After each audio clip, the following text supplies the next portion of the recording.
మీ అనుకూలత కోసం మార్చేశారు.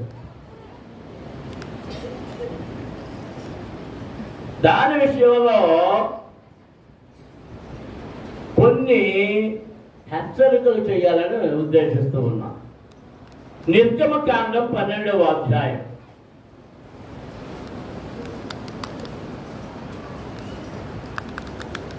43వ వచనం నుండి 48వ వచనం వరకు చదువుదాం.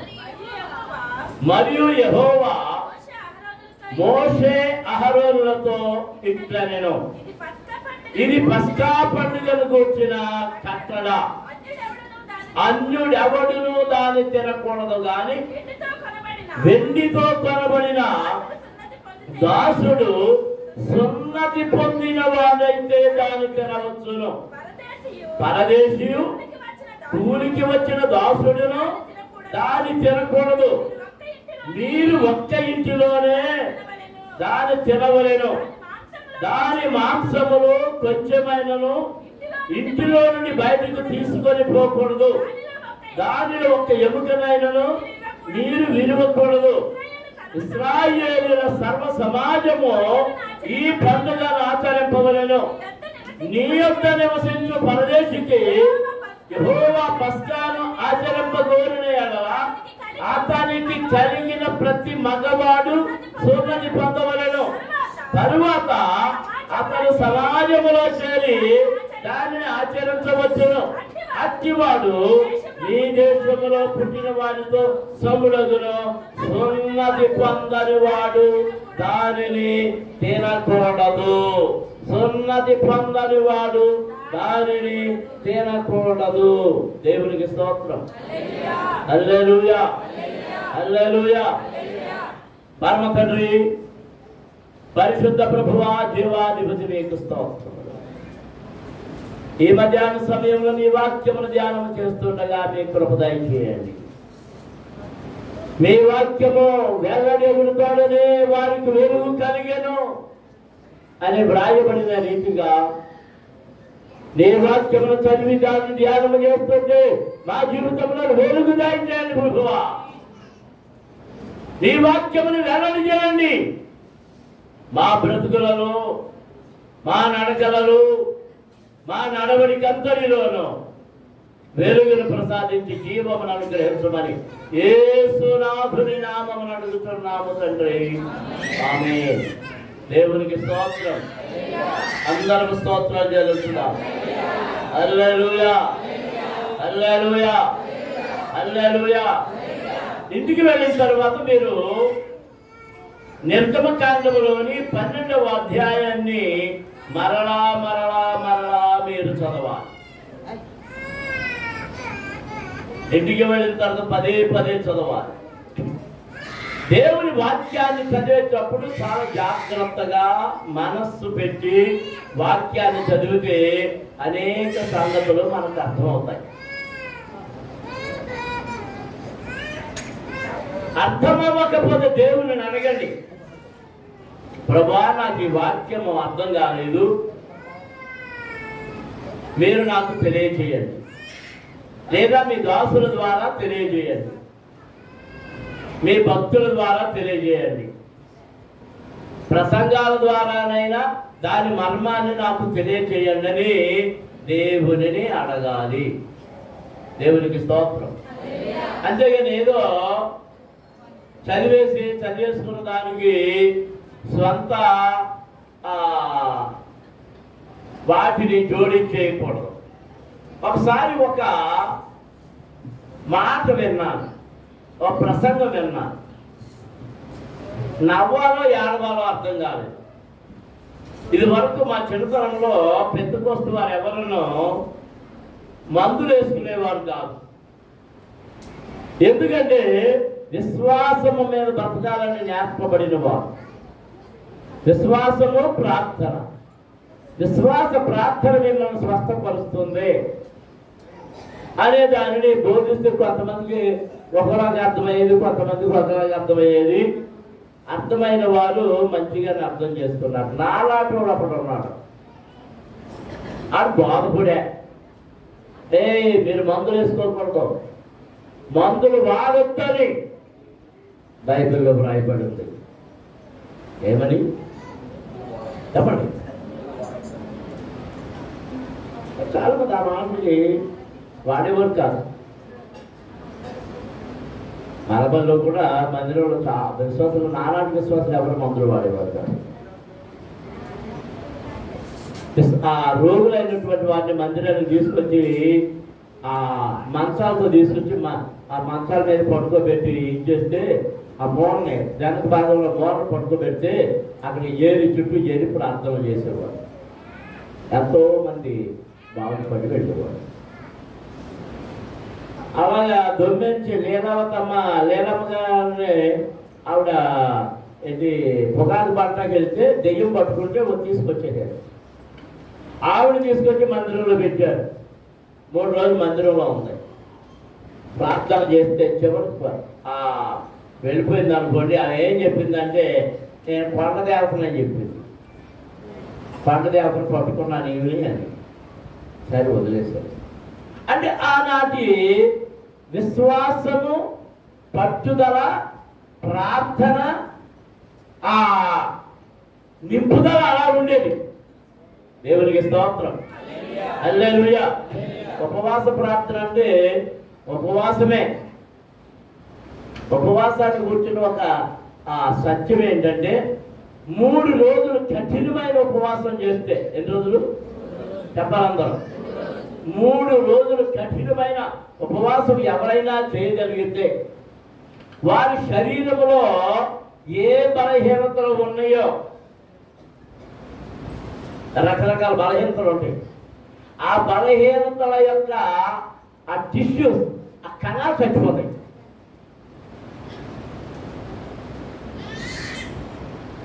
అర్థమైందా?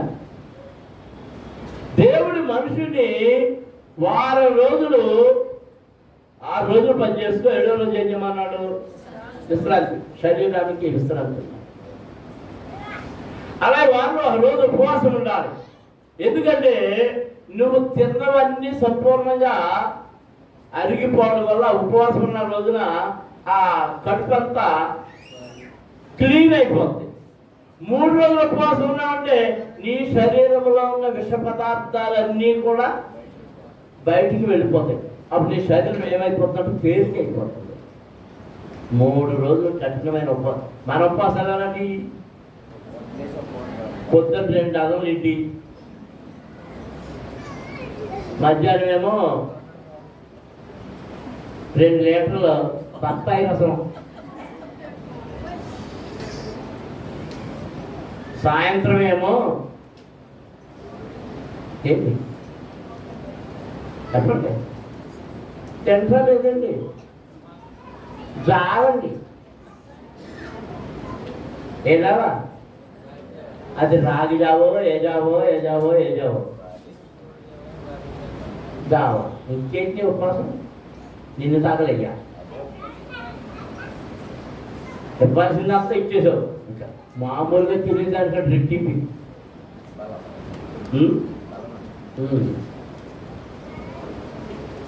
అంచేత ఆ దినాల్లో ఆ ఉపవాస ప్రార్థనలు అవి నేర్పినంత ఈ పాస్టర్ గారు బైబిల్లో మందులు వేసుకోవద్దని రాస్తుంది. మందులు వేసుకోవద్దని రాసి ఉన్నాను ఏంటా అని ఇలా వింటుంటే ఆయన ఏం చెప్తున్నాడు? ఓ వాక్యం తీసి రామభద్రుని అక్కడే ఉండదు. మీరు మందులు కాక అని రాయబడి. ఏ కాక? ఇక ఎంకేముందో ముందేముందో పక్కన ఏమొద్దన్నాడు? మందులు వద్దన్నాడు. అంతే. మందులొద్దు అని ఏం అర్థం చేసుకున్నాడు? మందులు అంటే స్వాములు కాదని ఆయనకి ఏమర్థమైంది? పుష్కలమ్మ గారు ప్రభుత్వం పుష్కలమ్మ గారు పొద్దున 10 సార్లు నా ముందు నుంచి తిరిగింది కనుక అన్ని పొలపడుతుంది. చెప్పలేదు ఎంత అమానం చెప్పింది. అదేనండి బాగా చెప్పారు. మామూలు చూడనప్పుడు ఇది నేర్చుకోండి. దైవజనుడికి మీరు ప్రభుత్వం చెప్పినట్టు తిరిగి ప్రభుత్వం వచ్చే వరకు మీరు ప్రభుత్వం చెప్తాను, లేకపోతే దీవెన రాదు. చాలా మంది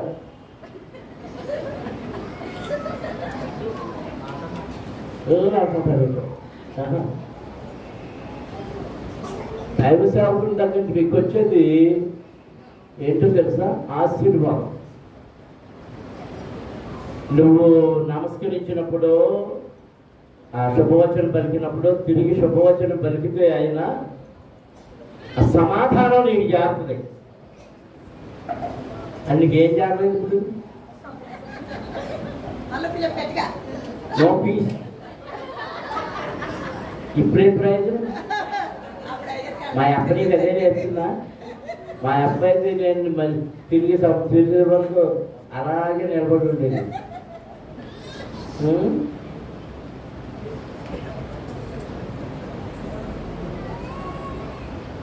వాక్యాన్ని అర్థం చేసుకోకపోవడం, మన దేవుడి వాక్యాన్ని జాగ్రత్తగా అర్థం చేసుకోవాలి.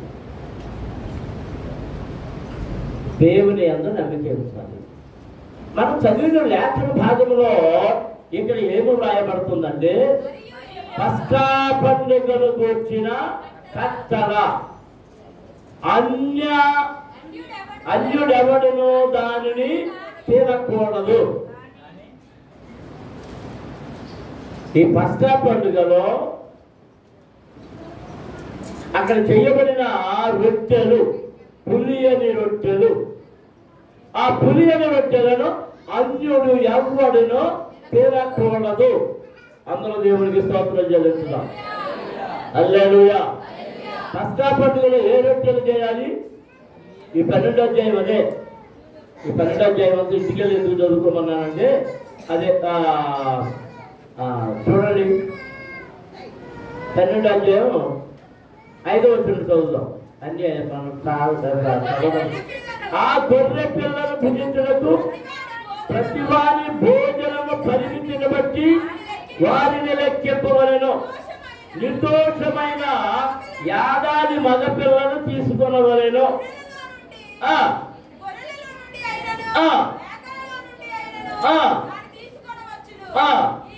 ఈ నెల 14వ దినము వరకు మీరు దానిని ఉంచుకొనవలెను.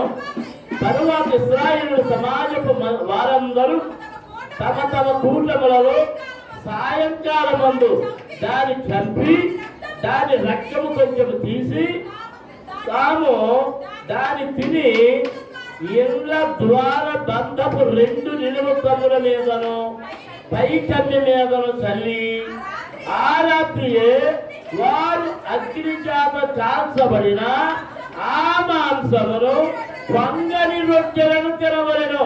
చేదు కూరలతో దానిని తినవలెను. దేంతో తినాలి? చేదు కూరలతో. పొంగని రొట్టెలు. ఏ రొట్టెలు? మీరు ఇడ్లీ వేయడానికి పప్పు నాటారు పొద్దున్న. అదే పిండి? పులిసిన పిండి. ఏ పిండి? పులిసిన పిండి. దోశలు వేసుకుంటా. ఏ పిండి? కొట్టుకొని తెచ్చేస్తారు దోశ పిండి. ఏం తెచ్చేస్తుంటారు. అవన్నీ ఏ పిండిలు? పులిసిన పిండి. ఇక్కడ పస్కా పండుగ సమయంలో ఏ రొట్టెలు చేసి తినాలి? పులియని రొట్టెలు, పులియని పిండి. పిండి దంచుకోవాలప్పుడు. అందరూ దేవునికి స్తోత్రం జరుగుతుందా? హల్లెలూయా. మన సంఘములో ఇది అద్దయ్య గారు నేర్పింది. వాటికి ఆ పూర్వకాలం నేర్పబడింది. రొట్టె విరిచే సమయంలో అప్పటికప్పుడు ఆ పిండి దంచి, ఆ పిండి దంచుదని ఉంటాడు,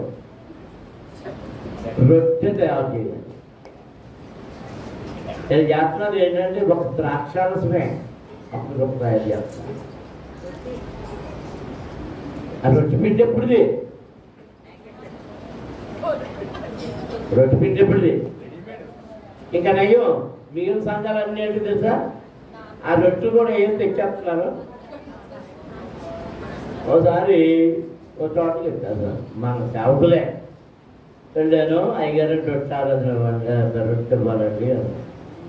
అరే రొట్టె తయారు చేస్తారా అంటే సిద్ధం చేస్తావా అని అడిగాను. ఏంటంటే కొట్లో బల్ల దొరుకుతుంది కదా అని తెచ్చేస్తాను. అది ద్రాక్షలో అన్నాను. అదే తోపుకోవాల తెచ్చేస్తాను. ఏంటంటే బన్నాను అది ఏమర్థమైంది? నీకేమర్థమవుతుంది? ఇది ఇప్పుడు మనకి మస్కా పండుగ టైము అన్నప్పుడు ఉపవాసాలు చేస్తాడు. ఎక్కడేముంది మస్కా పండుగ టైంలో ఏం చేయమని ఉంది? అమ్మ ఏం చేయమని ఉందా? ప్రతిరోజు పస్కా బలి పశువును వధించి దాని మాంసం తినాలి, పులియని రొట్టెలు దేంతో తినాలి? చేదు కూరలతో తినాలి.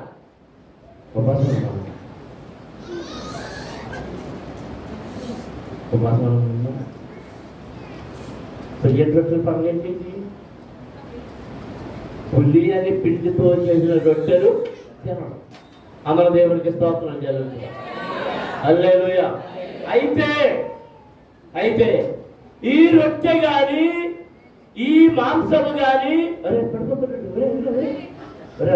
పడిపోతావా? ఎవరు తినకూడదట? అన్యుడు తినకూడదు. ఇశ్రాయేలులో కూడా అందరూ తినడానికి వెళ్ళాడు. ఎవడు మాత్రం తినాలి? సున్నతి చెయ్యబడిన వాడే. ఎవరు చెప్పండి? చెప్పాలి అందరూ. సున్నతి చెయ్యబడిన వాడే. దేవునికి స్తోత్రం. హల్లెలూయా, హల్లెలూయా. ఆ రాత్రియే అగ్ని చేత కాల్చబడిన ఆ మాంసమును, పొంగని రొట్టెలను తినవలెను, చేదు కూరలతో దాని తినవలెను. దేవునికి స్తోత్రం. హల్లెలూయా, హల్లెలూయా. దాన్ని 15వ వచనంలో 7 దినములు పులియని రొట్టెలను తినవలెను. మొదటి దినమున మీ ఇళ్ళ నుండి పొంగినది పారవేయవలెను. పొంగిందనుకోండి పారవేసే. ఏది పొంగుతున్నావు? పిండి కానీ పొంగిందంటే అది పులిసింది. పులిసిందంటే అర్థమైంది. అది నిలబడినందు చేత దానిలోనికి రాకూడని బ్యాక్టీరియా వచ్చి చేరింది. అంచేత అది ఏం చేస్తుంది? పొంగుద్ది. ఇప్పుడు మనం పాలు కాస్తాం. పాలు కాసి రాత్రి ఇదివరకు నాకు ఉద్యోగం నాకు చెప్పేది కాస్తాం కదా. ఒకవేళ నేను నిద్రపోతానేమో, నువ్వు నిద్రపోయే ముందు కొంచెం ఆ స్కూల్ అందులో వేసేయాలి. ఏంటది? ఆ పెరుగు. ఎందుకని? ఎందుకు సార్? ఆ పెరుగు పులిసింది. దానిలో ఉన్నటువంటి బ్యాక్టీరియా ఏం చేస్తుందంటే ఈ పాలను పులియబెట్టి తెల్లడినప్పటికీ పెరుగులాగా మార్చేస్తుంది, గట్టిగా. దేవునికి స్తోత్రం. హల్లెలూయా. మన సభలో చికెన్ పెట్టలేదని చాలా మంది బాగుంది. ఆ బాధ తీర్చేస్తాం. ఇందాక చెప్పడం మర్చిపోయింది. దేవుని రాక ఆలస్యమై దేవుని చిత్తమైతే 19వ తారీఖు, అదేదో బుధవారం వచ్చినట్టు. బుధవారం వచ్చిన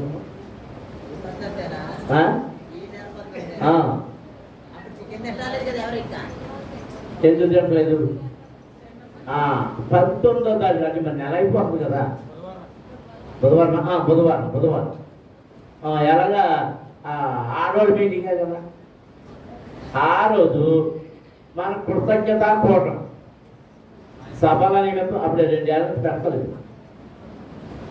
సభల నిమిత్తం సభలలో దేవుడు మనకు సహాయం చేసినందుకు కృతజ్ఞతగా కూడుకుని ప్రభువుని ఆరాధించుకుందాం, స్తుతించుకుందాం, మహింపరుచుకుందాం, ఆయనకు స్తుతులు చెల్లించుదాం. ఎంతమందికి ఇష్టం వాళ్ళందరూ చేతులెత్తి స్తోత్రం చెల్లించాలి. హల్లెలూయా. అది కోరుకోరు పెట్టమని కొంచెం ప్రశాంతంగా లేచిన చేతులు.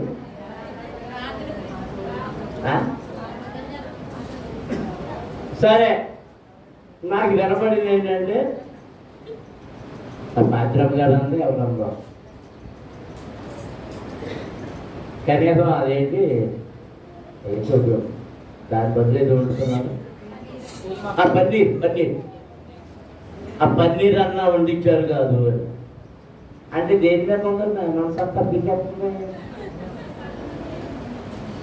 దేని మీద పీకేస్తుంది? పన్నీర్ అంటే నాకు అస్సలు అది పన్నీరు అని నాకు పెట్టుకుంటాను. ఎందుకో తెలుసా? అది పులిసింది పాలు ఎరగొట్టి ఏదేదో చేసి చెప్తారు. ఆ పాలు ఎరగొట్టడంలో కాస్త ఏమైనా తేడా వచ్చిందంటే అందరం పర్వాలేదు. ఎందుకు తెలుసా? కడుపు చెడిపోద్ది. వాంతులు విరుగులో కొట్టుకుంటే పన్నీరే కదా తిన్నాం అనుకుంటాం. అదేనే అసలు దాని దరిబాబులకే ఎంత పులిసినవి మన శరీరానికి ఆరోగ్య హాని. పులిసింది ఏదైనా ఆరోగ్య హాని. ప్రభు చెప్తున్నాడు, పులిసిన పిండిని మీలో ఉండనియొద్దు. పౌలు గారు కూడా చెప్తున్నాడు, ముద్దలో కొంచెం పులిసిన పిండి కదా కలిస్తే ముద్దంతయు పులిసిపోతుంది. ముద్దంతా ఏమైపోద్ది? పులిసిపోతుంది. దేవునికి స్తోత్రం. అందరూ స్తోత్రం చేయగలుగుతారా? హల్లెలూయా. మలకపల్లిలోని పెంతెకోస్తు సంఘమా, మీరు పులియని రొట్టె వలె ఉండాలి. ఎలా ఉండాలి? పులియని రొట్టె, పులియని పిండిగా మీరు ఉండాలి. మీరు దంచబడిన వారిగా, క్రీస్తు ఎలాగైతే దంచబడ్డాడో మీరును అలాగూ దంచబడిన వారమై, మీలో ఏ పులుపు దానిలోనికి చేరకుండా మీరు అలాగుండాలి. మీ మనస్సును సున్నతి చేయబడిన వారై, మారు మనస్సునే సున్నతి పొందిన వారై, రక్షణనే సున్నతి పొందిన వారై, అప్పుడు మాత్రమే ఈ పులి అని రొట్టె అనబడిన ఆయన శరీరం అనే రొట్టెను మీరు తినడానికి అర్హులు. దేవునికి స్తోత్రం. అందరూ స్తోత్రం జరుగుతున్నారు. హల్లెలూయా, హల్లెలూయా, హల్లెలూయా. ఏదో గబగబా చక్కా పేట తగిలించేసుకుని ఏదో శుభ్రంగా బట్ట వేసుకుని వచ్చేసి ఇక రొట్టె ముక్క తినేసి ఆ ద్రాక్షారసం త్రాగేయడం కాదు. మనలో ఏ పిండి ఉండకూడదు? పులిసిన పిండి ఉండకూడదు. మనము పులియని పిండిగా ఉండాలి. అప్పుడే దంచబడిన పిండిగా ఉండాలి. అప్పుడే ద్రాక్షలో నలగొట్టబడిన ద్రాక్షారసముగా, ఆ గానుగలో నలగొట్టబడిన ద్రాక్షారసముగా ఉండాలి. దేవునికి స్తోత్రం. హల్లెలూయా. సంగములకు వచ్చేవాడైనా సరే అక్కడ మనం చూద్దాం. చూడండి 43వ వచనంలో, ఇది పస్కా పండుగను కూర్చున్న కట్టల అన్యుడు ఎవడును దాన్ని తినకూడదు గాని వెండితో కొనబడిన దాసుడు సున్నతి పొందిన వాడైతే దానిని తినవచ్చును. వాడు దాసుడు, వెండితో కొనబడ్డాడు, మందిరానికి వస్తున్నాడు, ఆరాధనకు వస్తున్నాడు, సంఘ సభ్యుడిగా చేర్చబడ్డాడు. ఆయనంత మాత్రాన్న ఆ రొట్టె తినడానికి వీలు లేదు. మరి ఎప్పుడు తినొచ్చు? వాడు ఎప్పుడు తినొచ్చు? సున్నతి పొందిన వాడైతే. ఏం పొందిన వాడైతే? చెప్పండి అందరూ. సున్నతి పొందిన వాడైతే, మనస్సు మారిన వాడైతే, మారు మనసు పొందిన వాడైతే, దుష్ట క్రియలన్నీ మారిన వాడైతే, దుష్ట తలపులన్నీ ప్రక్కన పెట్టిన వాడైతే, ఇతరుల గురించి అసూయపడకుండా క్రీస్తు యొక్క స్వభావము, క్రీస్తు యొక్క స్వరూపము ధరించగలిగిన వాడైతే, సున్నతి పొందిన వాడైతే దానిని తినవచ్చు. దేవునికి స్తోత్రం. అందరం స్తోత్రాలు చేద్దాం. హల్లెలూయా, హల్లెలూయా. నీ యొద్ద 48వ వచనంలో, నీ యొద్ద నివసించు పరదేశి యెహోవా పస్కాను ఆచరింపగోరిన యెడల అతనికి కలిగిన ప్రతి మగవాడు సున్నతి పొందవలెను. తరువాత అతడు సమాజములో చేరి దానిని ఆచరింపవచ్చును. దేవునికి స్తోత్రం. అందరూ స్తోత్రాలు చేయించుగా. హల్లెలూయా, హల్లెలూయా. లోకములో సాతానుడు రకరకాలుగా వచ్చి ఈ పస్కా చెయ్యక్కర్లేదు, పాటించక్కర్లేదని చెప్తాడనే ప్రభు తాను వెళ్లే ముందు రాబోయే దుర్బోధలు తెలుసు కనుక ఆయన ఏం చెప్పాడంటే, ఆ పస్కా పండుగలోనే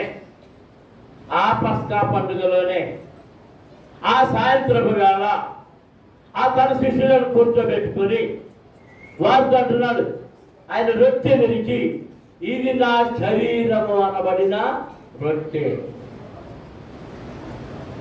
దీనిని తినండి.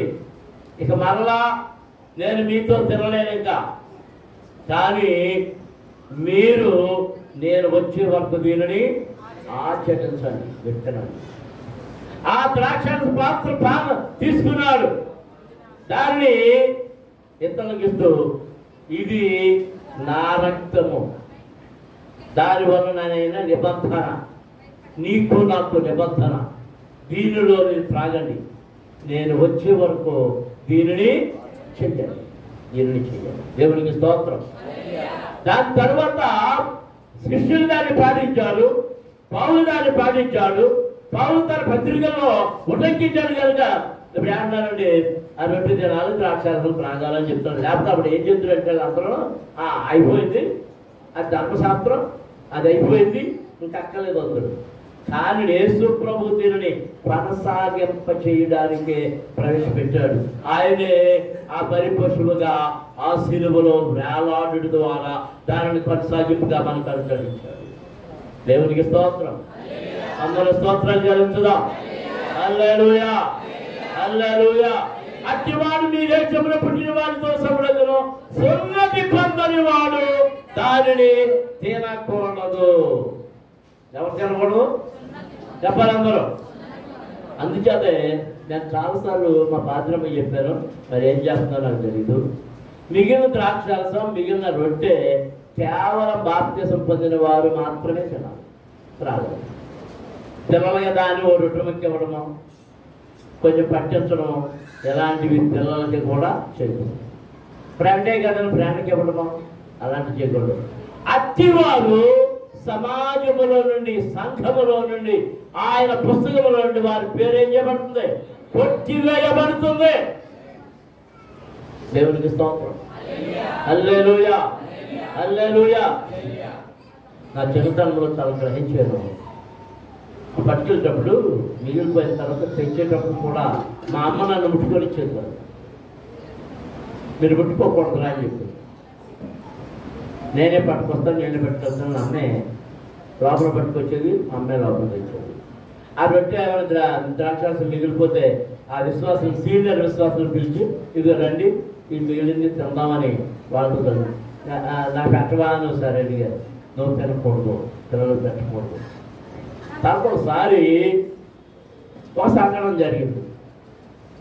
అది తెస్తున్నప్పుడు, తెచ్చిన తర్వాత అది పెడుతున్నప్పుడు ఏంటి పెడుతున్నప్పుడు